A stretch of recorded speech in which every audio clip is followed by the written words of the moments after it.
Hello दोस्तों, नमस्कार, अस्सलाम वालेकुम, सत श्री अकाल, जोहार। तो आइए जानते हैं फटाफट झारखंड की तमाम छोटी बड़ी खबरों को। अगर अभी तक आपने इस वीडियो को लाइक नहीं किया है तो लाइक कर दें। साथ ही इस चैनल को यानी स्टेट न्यूज झारखंड चैनल को सब्सक्राइब कर दें ताकि आप झारखंड की खबरों से अवगत रह सकें, साथ ही आप खुद भी अपडेट रह सकें। तो चलिए शुरू करते हैं। सिर्फ 10 जिलों में मैया सम्मान योजना की पहुंची राशि, बाकी के 14 जिलों में कब आएंगे पैसे, जानिए। मैया सम्मान योजना की राशि महिलाओं के खाते में आनी तो शुरू हो गई है, लेकिन यह राशि सिर्फ 10 जिलों में ही पहुंच रही है।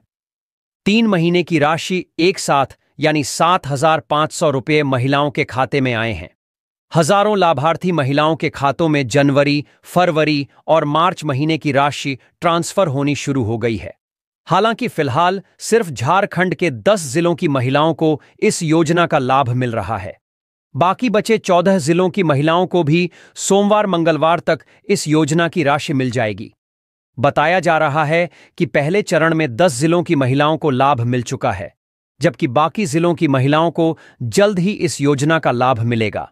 सरकार का लक्ष्य है कि होली से पहले सभी लाभुक महिलाओं के खातों में यह सहायता राशि पहुंच जाए। पहले चरण में जिन 10 जिलों की महिलाओं को लाभ मिला है, उसमें बोकारो, चतरा, धनबाद, जमशेदपुर, गढ़वा, गुमला, जामताड़ा, लोहरदगा, पाकुड़ और सिमडेगा जिला शामिल है। इन जिलों की महिलाओं के खातों में 3 महीनों की राशि आ जा चुकी है। अन्य जिलों में आवेदन सत्यापन की प्रक्रिया पूरी होते ही वहां भी योजना की राशि पहुंचने लगेगी। इस बार से सिर्फ मैया सम्मान योजना की राशि 38 लाख महिलाओं को ही मिलेगी। इन महिलाओं के खाते में कुल 2,850 करोड़ रुपए की राशि भेजी जाएगी। इससे पहले दिसंबर माह तक की राशि 56 लाख महिला लाभुकों के खातों में ट्रांसफर की गई थी। आधार लिंकिंग की अनिवार्यता के कारण जनवरी से राशि ट्रांसफर में कुछ देरी हुई थी। विभाग के मुताबिक कई जिलों में बैंक खाते को आधार से लिंक करने और सही लाभार्थियों के सत्यापन की प्रक्रिया में देरी के कारण जनवरी महीने से राशि स्थानांतरित नहीं हो सकी थी। जांच में पाया गया कि कुछ अयोग्य लाभार्थी जैसे पारा शिक्षक, महिला रसोइयां और सरकारी कर्मचारी भी योजना का लाभ उठा रहे थे। मुख्यमंत्री मैया सम्मान योजना में फर्जीवाड़ा, जिला प्रशासन ने आरोपी के खिलाफ की एफआईआर दर्ज, जांच जारी। मुख्यमंत्री मैया सम्मान योजना के लाभार्थियों के सत्यापन के दौरान रांची जिले के तमाड़ प्रखंड में फर्जीवाड़ा सामने आया है। सत्यापन के दौरान पता चला कि तमाड़ प्रखंड के पंडराजी गांव के कार्तिक पात्र ने प्रज्ञा केंद्र संचालक अपने भाई के साथ मिलकर 112 लाभार्थियों की सम्मान राशि एक ही बैंक खाते में ट्रांसफर कर दी। इस फर्जीवाड़े के खुलासे के बाद जिला प्रशासन ने आरोपी के खिलाफ एफआईआर दर्ज करवाई है। घटना का खुलासा तब हुआ जब सत्यापन के दौरान पाया गया कि एक ही बैंक खाते में कई लाभार्थियों की सम्मान राशि भेजी गई थी। आरोपी कार्तिक पात्र और उसके भाई ने जानबूझकर लाभार्थियों के बैंक खातों को बदलकर एक ही खाता नंबर दर्ज किया था। मामले में जिला दंडाधिकारी सह उपायुक्त मंजूनाथ भजंत्री ने सख्त कार्रवाई की चेतावनी दी है। उन्होंने अपील की कि जिन लाभार्थियों को अपात्र पाया गया है वे स्वयं आवेदन देकर अपना नाम योजना से हटवा लें। अगर कोई लाभार्थी ऐसा नहीं करता है तो उसके खिलाफ नियमानुसार कार्रवाई की जाएगी। उपायुक्त ने यह भी स्पष्ट किया कि योजना में किसी भी प्रकार के फर्जीवाड़े को सहन नहीं किया जाएगा और ऐसे मामलों में कड़ी कार्रवाई की जाएगी। जिला प्रशासन इस पूरे मामले की गहन जांच कर रहा है और किसी भी दोषी को बख्शा नहीं जाएगा। होली में चिकन प्रेमियों को झटका। चिकन के शौकीनों के साथ साथ दुकानदार भी हैं डरे हुए। जानिए क्या इसकी वजह, विभाग भी एक्शन पर। होली के पहले बर्ड फ्लू ने चिकन प्रेमियों की चिंता बढ़ा दी है। झारखंड में रांची के बाद अब बोकारो जिले में भी बर्ड फ्लू का मामला सामने आया है। हालात को देखते हुए प्रशासन अलर्ट हो गया है और जिला प्रशासन ने संक्रमित इलाके के 10 किलोमीटर के दायरे में अंडे मुर्गी की बिक्री पर रोक लगा दी है। दरअसल बर्ड फ्लू एवियन इन्फ्लुएंजा के H5N1 वायरस की वजह से फैलता है। यह मुख्य रूप से पक्षियों पर असर करता है, लेकिन कभी-कभी यह मनुष्यों और अन्य जानवरों को भी संक्रमित कर सकता है। बर्ड फ्लू के डर से चिकन इंडस्ट्री में भी खौफ है। दरअसल हर साल होली पर करोड़ों का चिकन प्रदेश में बिकता है। ऐसे में बर्ड फ्लू की वजह से चिकन बिक्री पर ग्रहण लग सकता है। दरअसल बर्ड फ्लू का यह मामला बोकारो के सेक्टर 12 स्थित एक सरकारी पोल्ट्री फार्म में आया है। बर्ड फ्लू का मामला सामने आने के साथ ही यहां लगभग 250 पक्षी मर चुके हैं। इधर बोकारो के प्रशासन ने एक्शन में आते हुए बड़ी संख्या में पक्षी और अंडों को खत्म कर दिया है। इससे पहले रांची में बर्ड फ्लू का बड़ा प्रकोप सामने आया था और इस वजह से 5,500 पक्षियों को मारना पड़ा था। बोकारो में बर्ड फ्लू के मामले सामने आने के बाद केंद्रीय पशुपालन और डेयरी मंत्रालय एक्शन में है। इधर फार्म में 46 पक्षियों को मार दिया गया और 606 अंडे तथा 1717 किलोग्राम पोल्ट्री फीड नष्ट कर दिया गया। पूरे फार्म को सैनिटाइज किया गया है। इसके अलावा 10 किलोमीटर के दायरे में मुर्गियों की बिक्री और खरीद पर प्रतिबंध लगा दिया गया है। मुख्यमंत्री हेमंत सोरेन ने खेलकूद की महत्वता पर दिया जोर। मुख्यमंत्री हेमंत सोरेन रांची के धुर्वा स्थित केंद्रीय प्रशिक्षण संस्थान गृह रक्षा वाहिनी में आयोजित झारखंड राज्य गृह रक्षा वाहिनी एवं अग्निशमन सेवा खेलकूद प्रतियोगिता 2025 के समापन समारोह में मुख्य अतिथि के रूप में उपस्थित हुए। समारोह में मुख्यमंत्री ने विजेता और उपविजेता टीमों के खिलाड़ियों को पुरस्कृत किया और उन्हें शुभकामनाएं दीं। मुख्यमंत्री ने राज्य के विभिन्न जिलों से आए गृह रक्षा वाहिनी एवं अग्निशमन सेवा के खिलाड़ियों की मेहनत की सराहना की और कहा कि उनकी यह प्रतियोगिता सभी के लिए प्रेरणा का स्रोत बनेगी। इस अवसर पर उन्होंने गृह रक्षा वाहिनी और अग्निशमन सेवा के महिला पुरुष प्रतिभागियों की सराहना करते हुए कहा कि उन्होंने खेल और परेड के माध्यम से शानदार प्रदर्शन किया। मुख्यमंत्री ने कहा कि इन दोनों सेवाओं के कर्मी राज्य सरकार के अभिन्न अंग हैं और राज्य के विभिन्न हिस्सों में निरंतर आम लोगों की सेवा में कार्यरत रहते हैं। इस मौके पर अपर मुख्य सचिव अविनाश कुमार, डीजी गृह रक्षा वाहिनी एवं अग्निशमन सेवा अनिल पालटा, एडीजी प्रशिक्षण प्रिया दुबे और अन्य गणमान्य लोग उपस्थित थे। मुख्यमंत्री ने इस अवसर पर खेलकूद की महत्वता को रेखांकित करते हुए कहा कि खेल जीवन का अहम हिस्सा है जो मानसिक और शारीरिक स्वास्थ्य को बढ़ावा देते हैं। उन्होंने कहा कि यह कार्यक्रम केवल एक खेल प्रतियोगिता नहीं बल्कि एक ऐसा अवसर है जो कर्मियों के उत्साह और मनोबल को बढ़ाता है। वर्तमान की व्यस्त दिनचर्या में तनाव के बावजूद ऐसे कार्यक्रम हमें मानसिक शांति और आनंद प्रदान करते हैं। बाहा पर्व पर मुख्यमंत्री हेमंत सोरेन और कल्पना सोरेन ने की पूजा अर्चना, झारखंड वासियों के लिए मांगा आशीर्वाद। मुख्यमंत्री हेमंत सोरेन और विधायक कल्पना सोरेन शनिवार को बाहा पर्व के मौके पर जमशेदपुर के कदमा स्थित सरना स्थल पहुंचे। यहां दोनों ने विधि विधान से पूजा अर्चना की और झारखंड वासियों की सुख समृद्धि की कामना की। वहीं पूजा की तस्वीरों को सीएम हेमंत सोरेन व पत्नी कल्पना सोरेन ने सोशल मीडिया एक्स हैंडल पर साझा किया है। सीएम ने एक्स हैंडल पर पोस्ट कर लिखा, प्रकृति के महापर्व बाहा पर्व के अवसर पर जमशेदपुर सरना पूजा स्थल जाहेरथान में पारंपरिक विधि विधान से पूजा अर्चना कर राज्यवासियों की सुख समृद्धि और स्वस्थ जीवन की कामना की। साथ ही गुरु गोम के पंडित रघुनाथ मुर्मू की प्रतिमा पर माल्यार्पण कर श्रद्धांजलि भी अर्पित की। वहीं कल्पना सोरेन ने एक्स पर तस्वीरों को साझा करते हुए लिखा, आज जमशेदपुर के कदमा स्थित सरना पूजा स्थल जाहिरथान में हेमंत जी के साथ बाहा पर्व के पावन अवसर पर पारंपरिक विधि विधान से पूजा अर्चना कर झारखंड वासियों की सुख समृद्धि और कल्याण के लिए आशीर्वाद मांगा। उन्होंने आगे लिखा, प्रकृति से प्रेम, संस्कृति का सम्मान, यही हमारी पहचान। जय जोहार, जय झारखंड। मध्याह्न भोजन मिलेगा या नहीं?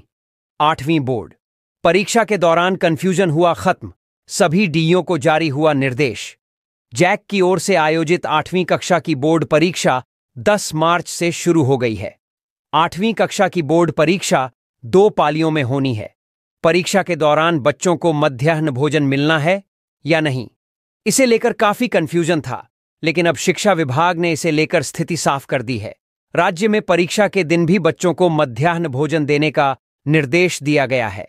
झारखंड राज्य मध्याह्न भोजन प्राधिकरण के निदेशक शशि रंजन ने इस संबंध में सभी जिला अधीक्षक को पत्र लिखा है। डीईओ को भेजे निर्देश में कहा गया है कि 10 मार्च को 8वीं कक्षा की बोर्ड परीक्षा होनी है। परीक्षा के बाद सभी बच्चों को संबंधित परीक्षा केंद्र पर मध्याह्न भोजन दिया जाएगा। उच्च विद्यालय परीक्षा केंद्र होने की स्थिति में बच्चों को निकटतम मध्य विद्यालय में मध्याह्न भोजन देने का निर्देश दिया गया है। आपको बता दें कि 8वीं कक्षा की बोर्ड परीक्षा 2 पालियों में होगी। पहली पाली में हिंदी, अंग्रेजी और एक अतिरिक्त भाषा की परीक्षा होगी, जबकि दूसरी पाली में गणित, विज्ञान और सामाजिक विज्ञान की परीक्षा होगी। पहली पाली सुबह 10:45 से दोपहर 1 बजे तक और दूसरी पाली दोपहर 2 बजे से शाम 5:15 तक होगी। परीक्षा ओएमआर शीट पर ली जाएगी, जिनमें ऑब्जेक्टिव सवाल पूछे जाएंगे। महिला जनप्रतिनिधियों को मिलेगी ट्रेनिंग। झारखंड पंचायतों को महिला फ्रेंडली बनाने की पहल। आपने अक्सर कई जगहों पर देखा होगा कि जहां की जनप्रतिनिधि महिला है, वहां उसका दायित्व उसके पति के द्वारा संभाला जाता है। कई जगहों पर महिलाएं सिर्फ चुनाव लड़ने के फेस के रूप में काम करती है, बाकी सारी जिम्मेदारियां उनके पतियों के द्वारा निभाई जाती है। अब भारत सरकार के द्वारा इस कुप्रथा का जल्द ही अंत किया जाएगा। रिपोर्ट्स के अनुसार झारखंड की 34 पंचायतें अब महिला फ्रेंडली होंगी। सशक्त पंचायत नेत्री अभियान के तहत इन पंचायतों का चयन किया गया है। सरपंच पति, प्रधान पति या मुखिया पति जैसी कुप्रथाओं को रोकने की शुरुआत भारत सरकार के पंचायती राज मंत्रालय ने की है। बता दें, इसकी शुरुआत प्रॉक्सी जनप्रतिनिधि की भागीदारी कम करने के लिए की गई है। चयनित पंचायतों में महिला दिवस के दिन से कई तरह के अभियान चलाए। महिला जनप्रतिनिधियों को संवैधानिक प्रावधानों, लैंगिक समानता और महिलाओं के सशक्तिकरण के बारे में बताया। इन पंचायतों में शनिवार को विशेष ग्राम सभा होगी। पंचायत को कैसे महिला फ्रेंडली बनाना है, इस पर विचार होगा। पंचायतों को महिला फ्रेंडली बनाने की ट्रेनिंग के लिए भारत सरकार के प्रशिक्षक भी झारखंड आएंगे। महिला जनप्रतिनिधियों को सशक्त करने की रणनीति बनाई जाएगी। भारत सरकार के पंचायती राज्य मंत्रालय ने इससे संबंधित जानकारी मांगी है। ग्राम सभा की पूरी रिपोर्ट इन पंचायतों से मांगी गई है। इसके लिए एक ऐप भी विकसित किया गया है।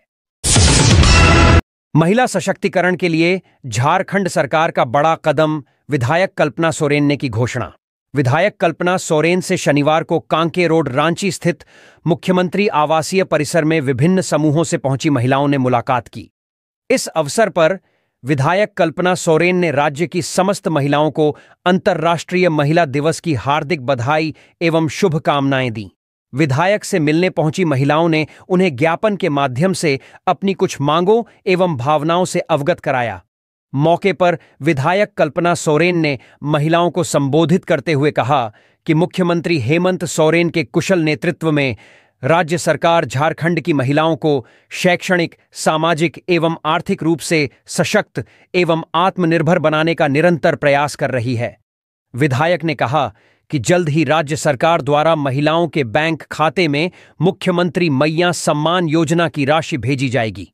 उन्होंने कहा कि राज्य में महिलाओं के सर्वांगीण विकास के लिए कई महत्वाकांक्षी योजनाएं चलाई जा रही हैं।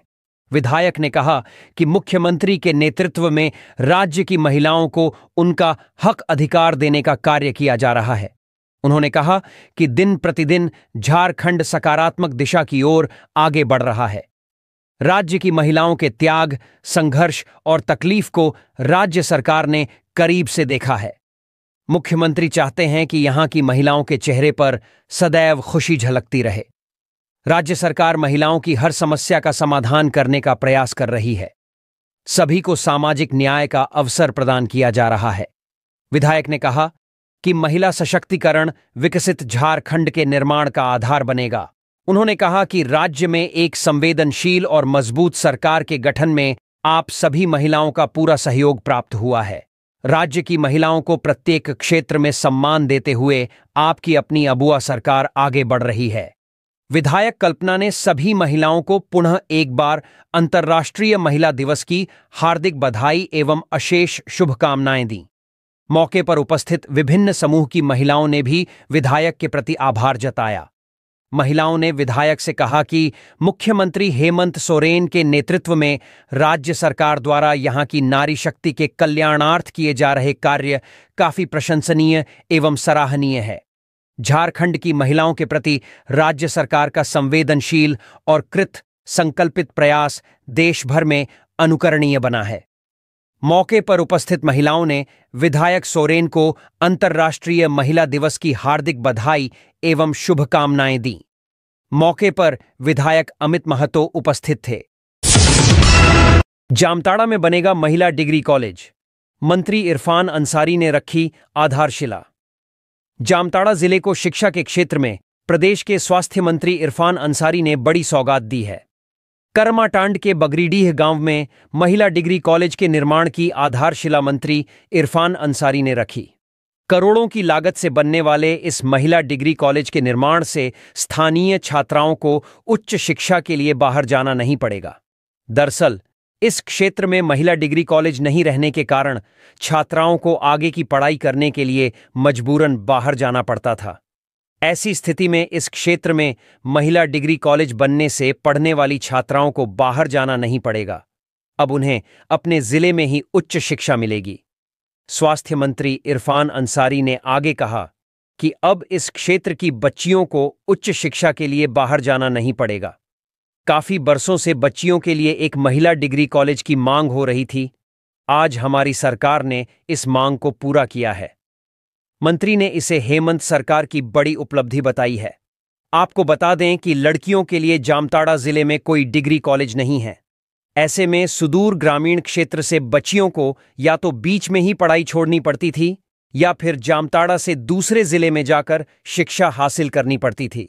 लेकिन महिला डिग्री कॉलेज बनने से आदिवासी, अल्पसंख्यक, कमजोर वर्ग की छात्राओं को शिक्षा मिलने में सहूलियत होगी। झारखंड विधानसभा में गूंजा विधि व्यवस्था का मामला, भाजपा ने की विशेष चर्चा की मांग। झारखंड विधानसभा के प्रश्नकाल की कार्यवाही हंगामा की भेंट चढ़ गई। कार्यवाही शुरू होते ही नेता प्रतिपक्ष बाबूलाल मरांडी ने कहा कि सत्ता पक्ष के लोग हेमंत है तो हिम्मत है कि बातें करते हैं, लेकिन हालिया घटनाओं से लग रहा है कि अब अपराधियों में हिम्मत आ गई है। नेता प्रतिपक्ष ने कहा कि इस गंभीर मसले पर कार्यस्थगन लाकर विशेष चर्चा करने की जरूरत है। स्पीकर ने कहा कि अभी प्रश्नकाल चलना चाहिए। उन्होंने भाजपा विधायक अमित यादव का नाम पुकारा, लेकिन अमित यादव ने भी कहा कि विधि व्यवस्था पर चर्चा होनी चाहिए। इतना होते ही भाजपा के विधायक वेल में आ गए और विधि व्यवस्था पर विशेष चर्चा करने की मांग करने लगे। इसको देखते हुए विधानसभा अध्यक्ष ने सभा की कार्यवाही 12 बजे तक के लिए स्थगित कर दी। बता दें कि हाल के दिनों में झारखंड में विधि व्यवस्था से जुड़े कई मामले आ गए हैं। पिछले सप्ताह 5 से 8 मार्च के दौरान राज्य में 3 बड़ी आपराधिक घटनाएं हुईं। बुधवार की देर रात रांची के चान्हो स्थित आश्रम में एक संत समेत 2 लोगों की हत्या हुई।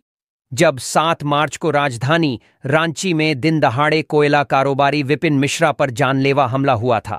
इस घटना के कुछ घंटे बाद ही हजारीबाग में एनटीपीसी के डीजीएम कुमार गौरव की गोली मारकर हत्या कर दी गई। हालांकि आश्रम में हुए डबल मर्डर केस मामले में 4 लोगों की गिरफ्तारी हो चुकी है, जबकि कोयला कारोबारी पर हमला मामले में अपराधियों की पहचान होने का डीजीपी दावा कर चुके हैं। टीम इंडिया की जीत पर सीएम हेमंत सोरेन और राज्यपाल ने दी बधाई। कप्तान रोहित शर्मा की कप्तानी में इंडियन क्रिकेट टीम ने 2025 का चैंपियंस ट्रॉफी खिताब जीतकर देशवासियों को गौरव से भर दिया है। भारतीय टीम को बधाई देने वालों का तांता लगा हुआ है। इंडियन टीम ने न्यूजीलैंड को 4 विकेट से हराकर ट्रॉफी पर कब्जा किया है। इस ट्रॉफी को जीतने के लिए इंडियन टीम को 12 साल तक संघर्ष करना पड़ा। यह मुकाबला दुबई के इंटरनेशनल क्रिकेट स्टेडियम में भारत और न्यूजीलैंड के बीच खेला गया था। फाइनल मैच में टीम इंडिया ने न्यूजीलैंड को 4 विकेट से हराकर ट्रॉफी अपने नाम कर ली। शानदार जीत पर झारखंड के राज्यपाल संतोष कुमार गंगवार ने इंडियन टीम को बधाई देते हुए अपने संदेश में लिखा है कि यह शानदार विजय हर भारतीय के लिए गर्व और उल्लास का क्षण है। आपके समर्पण और मेहनत ने देश को गौरवान्वित किया है। सभी खिलाड़ियों को उज्जवल भविष्य की शुभकामनाएं। वहीं झारखंड के मुख्यमंत्री हेमंत सोरेन ने विनिंग टीम की तस्वीर साझा करते हुए लिखा है, शानदार चैंपियंस, शानदार टीम इंडिया। नेता प्रतिपक्ष बाबूलाल मरांडी ने इंडियन टीम को बधाई और शुभकामनाएं देते हुए लिखा है कि भारतीय टीम ने उत्कृष्ट प्रदर्शन कर पूरे देश को गौरवान्वित किया है। झारखंड के लाडले इंडियन क्रिकेट टीम के सफल कप्तानों में से एक रहे महेंद्र सिंह धोनी ने इस जीत से जुड़ी 2 पोस्ट साझा की है। तो ये थी आज की कुछ मुख्य बड़ी खबरें। मिलते हैं फिर से अगले वीडियो में, तब तक हमें इजाजत दीजिए। जोहार।